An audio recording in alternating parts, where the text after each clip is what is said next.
Still trying to get settled in here, but I wanted to make a new video. And this one's not going to be about animation at all, really, but rather my experiences so far with a new job in a new city and a new culture. First off, before any of that, I want to say maybe I should take time off more often because in like the last 3 weeks, uh, my subscriber base has like tripled, and I'm not quite sure what provoked it, but I do want to let you know how much I appreciate it. And it really makes me feel good that documenting my journey to becoming a professional animator has maybe helped somebody else along the way. And when it comes down to it, that's kind of what really matters, right? I started this channel so that, maybe a while from now I could look back on this and someday, hey, look how far I've come, or, what did it take for me really to get here to this point?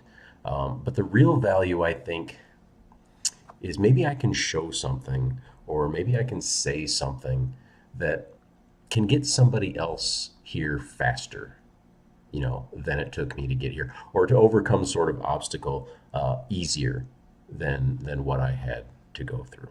So, if you saw the last video, you know that I have made my way from Michigan in the United States to Montreal here in Canada. Now, geographically, that's not really a big move. You can make the drive in 10 hours or less. Um I didn't have to learn a new language. Everybody here speaks English and is very, very accommodating to me thus far.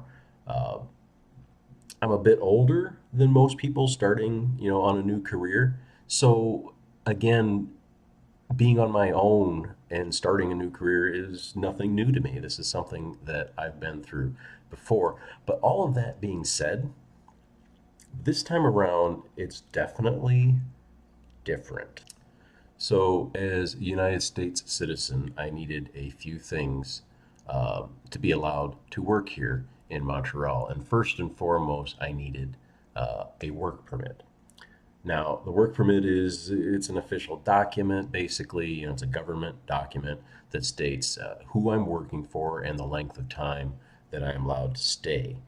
And the company that hired me took care of all really the legal aspect of it, and getting all the paperwork together, and they basically gave that to me, which then I could take that to immigration when I entered the country and apply for the work permit.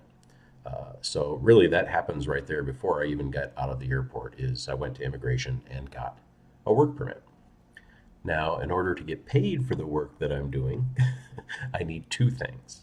First thing I need is a social insurance number. So if you're from the States, think, social security number.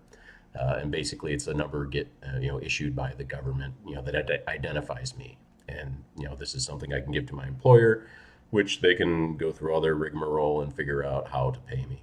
The second thing is that I needed a Canadian bank account so that my pay could be direct deposited. Now, the SIN or social insurance number is pretty easy to get once you have the work permit. And then the bank account follows once you have the social insurance number. If you're coming from somewhere that has really good public transportation, you will not be disappointed here. For me, the public transportation was a game changer because I didn't have anything quite like this where I came from. Here, I have my pass, and I can literally go anywhere in the city that I want to via the metro or via bus or what have you. I can get anywhere I need to go. Where I come from in Michigan, I mean, it used to be the auto capital of the world. Everybody has a car, and that's just what you do. You just drive. Admittedly, I often drove less than a mile down the street to go pick something up at the store on a perfectly nice day. Here, I elected not to bring my car because I don't have to. I mean, besides the fact that it's expensive to keep a car here, that parking can be tough, all of that stuff, you don't need one, really. So, public transit, I cannot recommend highly enough here in Montreal. It's fantastic. The hardest part about this whole transition for me has definitely been finding a place to live. The company provided me an apartment for the first 2 weeks that I was here. And I was kind of led to believe that it would be pretty easy to find an apartment in that amount of time. And for some, it was. But for me, and I'm not quite sure whether it was I had unrealistic expectations, maybe I didn't want to pay as much, or because I definitely wanted to live alone. But it took me closer to a month, really, to find this place. And admittedly, I did spend more than I had anticipated spending. Um, but I did find this place furnished, which helps me honestly justify spending a little bit more because I would have had to spend quite a bit of money to get a bed and a couch and, what have you, everything else that already came with this apartment. I did have to live in two different Airbnbs during that time, from the time the company provided apartment ran out and to the time I was able to move into this one. So moving was a little more frequent than I was comfortable with, or than I would have liked. And it was definitely, just really a huge relief once I was able to get into here, and I could really focus on my job and not worry about, hey, where am I going to sleep tonight? Okay, what you really want to hear about is the job, and I'll probably disappoint some of you because I really can't, there's not a lot I can really talk about. But I will tell you this: I am in the middle of training. It was an 8 week training period, and I have 3 weeks to go. We are being trained to be better animators, of course, but just as important, we're being trained on how the pipeline works and how we should be presenting our shots.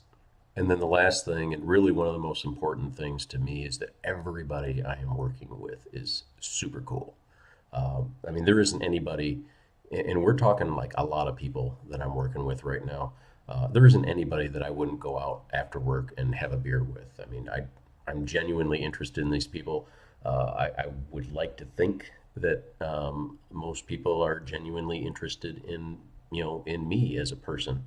Uh, I think the thing that's really cool for me is I'm definitely the oldest person. uh, but I've had so many people, I mean, people just accept me and appreciate me for what I am trying to do at this point in my life. So, I mean, kudos to that. I've always found that the creative industry, um, any creative industry really, it's the people that really kind of hold the thing together for me. Everybody is just, I wish I had a better adjective. Everybody's just super cool. And then the last thing that I'll say right now is the food. I would definitely love to elaborate on that. Um, I would love to do an entire video on that. I love food, and food here is fantastic. It really is. It's awesome. So come here, eat food, enjoy, be happy.